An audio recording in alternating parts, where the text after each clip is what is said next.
As a child, I loved catching bugs, butterflies in nets, beetles in jars, sometimes even spiders, letting them spin webs between my fingers. Buzzing wasps and bees circling my lunch never bothered me. I'd never been stung, never felt threatened. Maybe I was just a naive kid, but I believed in live and let live. I was 8 when my family took a trip, first to my Aunt Alara's, then to my grandmother Willow's. My Aunt Alara lived in a remote Minnesota town, miles from anywhere. We were only staying a couple of days before continuing east. After 6 hours of driving, I was violently carsick, unable to eat or drink. It was the hottest week of the summer. I was dehydrated and exhausted. Naturally, my parents, Jasper and Iris, were fighting. Their argument erupted the moment we stepped out of the car. I tuned them out, recognizing the familiar sound of a long, drawn-out battle. "He says he's fine, so he's fine," Jasper grumbled. "I told you we should have stopped for a milkshake," Iris groaned. "He'll be sick all night, and you think dairy will fix that? Are we just going to let him suffer?" Their bickering escalated, a relentless volley of accusations and justifications. I grabbed my backpack, pulled out a couple of Spider-Man comics, ones I'd read at least 8 times, and wandered away from the car, seeking refuge from the noise. My Aunt Alara emerged from the house to mediate. I sat on a rock in the backyard, letting my churning stomach settle. I'd always hated cars, especially being trapped in one on a sweltering summer day for 6 hours. It was pure torture. As the sounds of nature enveloped me, the gentle breeze, the faint flutter of birdsong, I began to feel like myself again. Lost in the adventures of Miles Morales, I heard a familiar buzzing. Looking up, I saw something unlike anything I'd ever encountered. It looked like a wasp, but with a more prominent antennae and a larger abdomen. And the color, instead of yellow, it was a vibrant, shocking red. It landed on one of my Aunt Alara's blue garden sunflowers, creating a striking contrast. I'd never seen an insect quite like it. Glancing back at the car, I remembered the jars I'd stashed there for just such an occasion. I was going to catch it. But I didn't want to risk losing sight of this extraordinary creature. So I did what I always did when I wanted to catch something. I used my hands. Inch by painstaking inch, I cupped my hands around it. The wasp remained perfectly still, its head cocked to the side, watching me. It didn't twitch, not even once. Slowly, I closed my hands, gently plucking the flower. I stood up, carefully making my way back to the car. Jasper had gone inside to make a sandwich. Iris and Aunt Alara remained by the car, engaged in a subdued but still heated argument. What kind of person refuses their child a bottle of water? Iris scoffed. I tried to get her attention, but she was on a full-blown rant. My Aunt Alara, ever the diplomat, attempted to calm her down, to no avail. "Mom," I repeated, "can you get the jar from the trunk?" "It's bottled water," she continued, her voice rising. "It barely costs anything. Is his time so valuable that it consumes everyone else's?" A searing pain shot through my arm, a burning sensation that felt like my own pulse was attacking me. I dropped the flower, screaming like a wounded animal. Suddenly, the fight stopped. Jasper rushed out. Iris scooped me into her arms. They brushed my hair, kissed my forehead, assuring me everything would be all right as I sobbed uncontrollably. The red wasp was gone. According to my Aunt Alara, all I'd held was the sunflower. I'd had a severe allergic reaction. I was drenched in sweat, and my hearing felt muffled, as if the world were behind a glass bubble. I could still hear my parents arguing. Jasper wanted to take me to the hospital. Iris insisted on calling an ambulance. My Aunt Alara fetched some of her allergy medication, basic antihistamines. I must have collapsed. I woke to a flashlight in my eyes. A paramedic, Finn, asked me to follow the light. I did, but the moment I tried to move my head, a sharp pain shot through my neck. "Looks like a bad reaction," he said, "but he seems all right. We could take him in, but some rest and ice cream might do the trick." "You sure?" Iris asked. "No sign of infection, just some redness," Finn replied, turning my hand over. "It's your call, but I think he'll be fine." My parents were unconvinced, but unable to decide. They followed his recommendation. My Aunt Alara tucked me onto the couch, putting on an X-Men movie. They spoiled me with ice cream and kept their arguments short and hushed. That night, the house was silent. Whatever had happened had passed, leaving me wide awake in a sleeping house. My Aunt Alara slept on a futon down the hall. My parents were in her bedroom. I tried to use the remote to put the movie back on, but it wouldn't work. Once again, I turned to my comics. I counted the seconds ticking from the kitchen clock. Light streamed in from a large window to my left. The view was unremarkable, flat farmland stretching to the horizon. I settled in for a long, boring night, hoping to fall asleep. Then I saw it, a dark splotch on the page, a shadow from the window. Looking up, I saw one of those red wasps outside. I walked over to the window. Even then, I felt no threat. The glass between us provided a reassuring barrier. I tapped the window. It didn't move. I tapped again, slightly to the left, and it followed. I tapped all around the window. The wasp followed my finger. I drew zigzags, making it do a little dance. I couldn't help but smile. "You didn't want to hurt me, huh?" I whispered. I felt the warmth in my arm, a reminder of the sting, but also a reassurance that it was the worst of it. A part of me sensed that if it were to happen again, it wouldn't be nearly as bad. "You wouldn't," I concluded. "You're a good guy." I spun my finger in a circle. The red insect followed suit. "What a funny little guy," I murmured. We decided to stay an extra day. Jasper didn't mind. Any excuse to spend less time with his mother-in-law was a blessing. Iris and Aunt Alara went to a flea market. Jasper and I watched scary movies, which I promised not to tell Iris about. We just finished Jaws when Jasper had to take a work call. As I wrapped myself in a blanket, one of the red wasps crawled up my leg. I was startled, but it simply sat there, its antennae twitching. "Sorry," I whispered. "Didn't see you there." It crawled across my leg and up my arm, ending up on my thumb, facing my index finger. It followed my finger as I wiggled it, like a cat with a toy.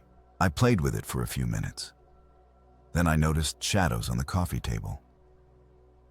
Looking up, I saw about a dozen more red insects on the window, each one moving in response to the twitch of my index finger. "You understand, don't you?" I whispered. "You get it." And though they couldn't speak, I knew I was right. When it was time to leave my Aunt Alara's, our trip resumed. My Aunt Alara came along, so I had to share the back seat. Jasper drove. Iris was the ever-present co-pilot, armed with a constant stream of suggestions. My Aunt Alara had brought a thick book of word searches. I dreaded it. I didn't want to get carsick again. I tried to prepare, but there was no winning strategy. If I ate, I felt like a shaking soda bottle. If I didn't, I felt like a knife was rattling in my empty stomach. Iris always suggested home remedies, but nothing ever worked. No yogurt, no chewing gum, no warm soup. But that day, as we drove, I was fine. A warm, tranquil heat spread through my body, calming me, no matter how much the car shook or the sun beat down.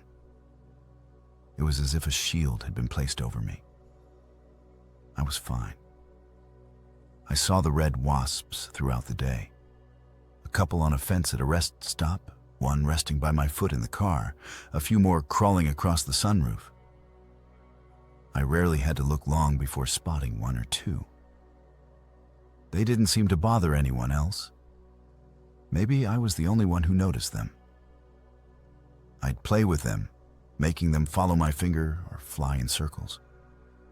It felt like a quiet understanding existed between us. Without the constant nausea, I was in a better mood. This seemed to spread to everyone in the car. Even my parents stopped arguing, if only for a while. Leaning my head against the window, I watched the sunset. We weren't far from our destination. We'd stopped for dinner at McDonald's. This was the home stretch. A single red wasp clung to the window, tapping its antennae in rhythm with my finger. I was blinking away sleepiness, not paying attention, when we slowed for a four-way stop. Something jolted me awake, a feeling urging me to look closer. A car in the left lane, running a red light, was about to crash into us. I yelled. Jasper slammed on the brakes.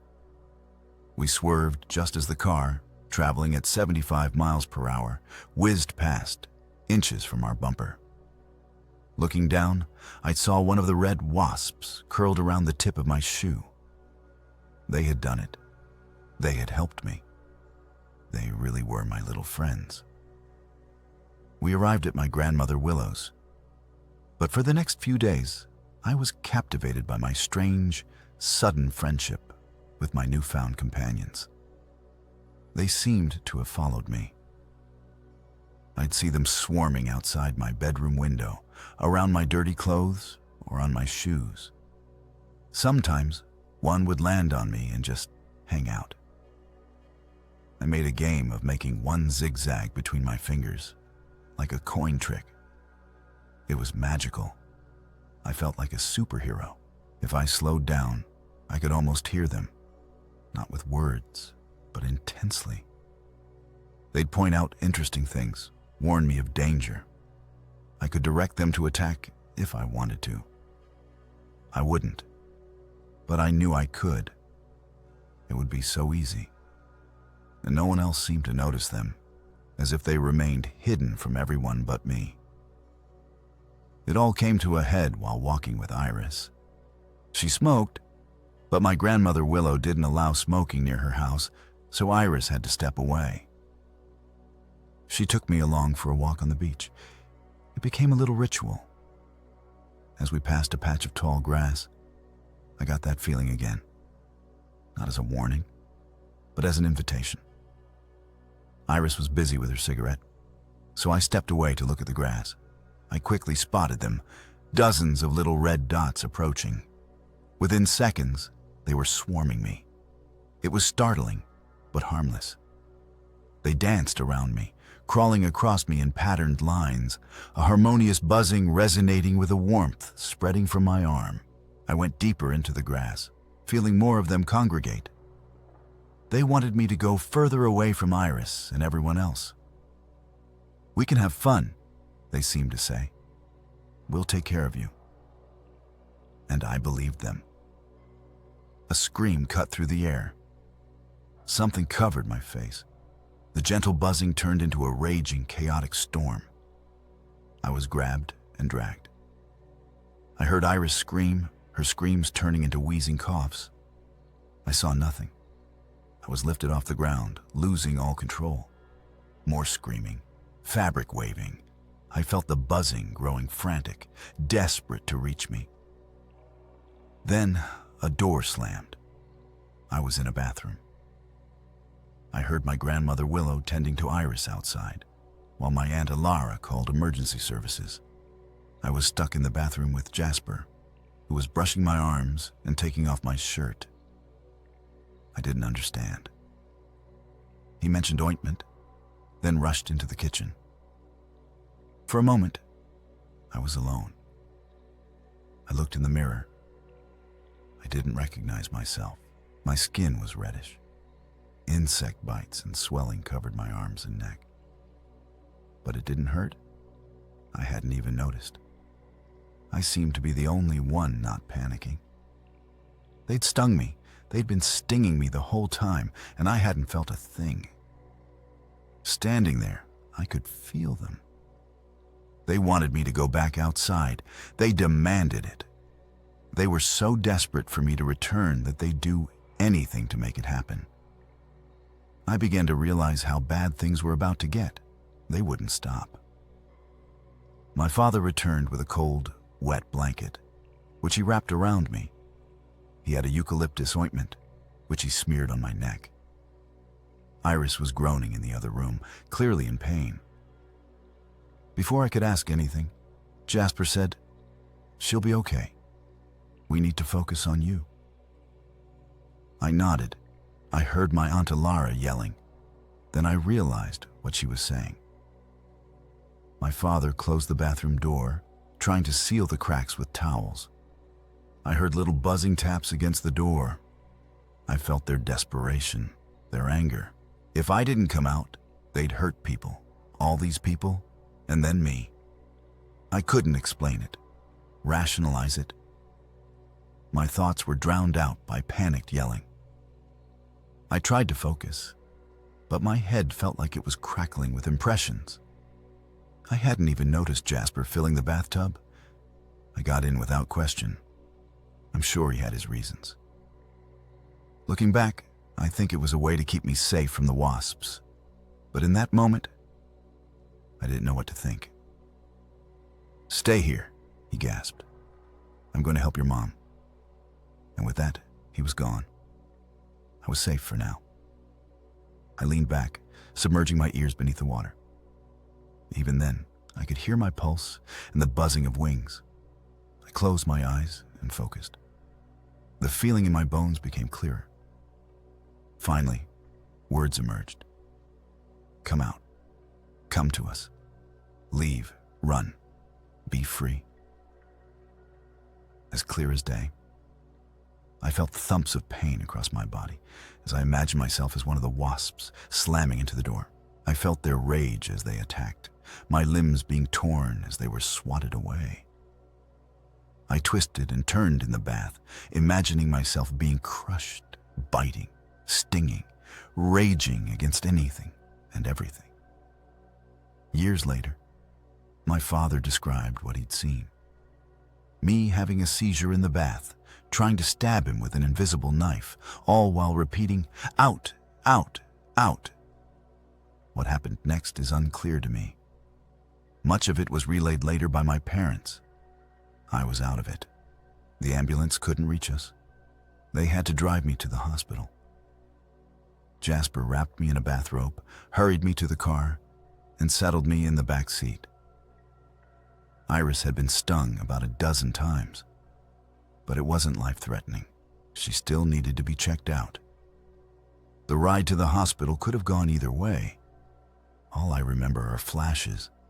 The feel of the car's seat against my legs, the smell of Iris's cigarettes, my Aunt Alara's hairspray, my grandmother Willow's nail polish, all mixed with something else.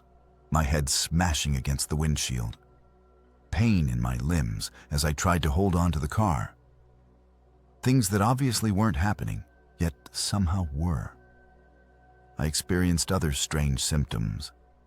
Sweating a mild adhesive, swelling eyes pressing against my skull, a white tongue, discolored veins. I don't remember being admitted, put on a ventilator, or given allergy shots. Just like that night at my Aunt Alara's, I woke up in the middle of the night. A terrible ache and itch in my eyes. A dark room. Iris and Jasper huddled in the corner, asleep from exhaustion. But someone else was there. Not my Aunt Alara or Grandmother Willow. A large figure by the door. The warmth I'd felt was almost gone, but what little remained had a direct connection to it. a thread. It looked like a person in a coat, but I knew it wasn't. It was pretending. It wasn't human. In brief glimpses of understanding, I saw fields of maggots, a ravaged countryside, creatures growing in meat like seeds in soil, lines of people baking in the sun, screams in the night, stopping suddenly as a sickeningly sweet smell filled my senses. It came closer, a threat, a promise, adoration all at once. We could be friends, it seemed to say. Best friends. It had been like me. Before I even knew what to think, it was silent. The warmth was gone. Two pale orbs reflected the blinking light from the machine, keeping me alive as unconsciousness stole me away. A final thought. Sadness. It took months to recover. I had strange allergic reactions to random things. Peanuts one day, peaches the next, or common soap. Rashes, hair loss, inch-long stingers extracted from my arms, disinfectant. But eventually, it all went away. I think the only thing that remained was Iris's allergy to tobacco smoke. Or perhaps she simply associated it with the most stressful day of her life. Either way, she quit cold turkey. Jasper did too. Now, over 2 decades later, it all seems like a distant, otherworldly event, something that happened to someone else. It's been hard to believe it was real. But a couple of weeks ago, I had an accident at work. A cable snapped, whipping across the workshop, striking a shelf, then me. It left an inch-deep gash in my left arm, and I swear to God, a little red wasp crawled out. The same one that stung me on that warm summer's day over 20 years ago. That's the end of today's video. I hope you enjoyed it as much as I did. Have you ever experienced something like this? I would love to hear your thoughts in the comments. Hit the like and subscribe button for new stories daily. See you in the next story.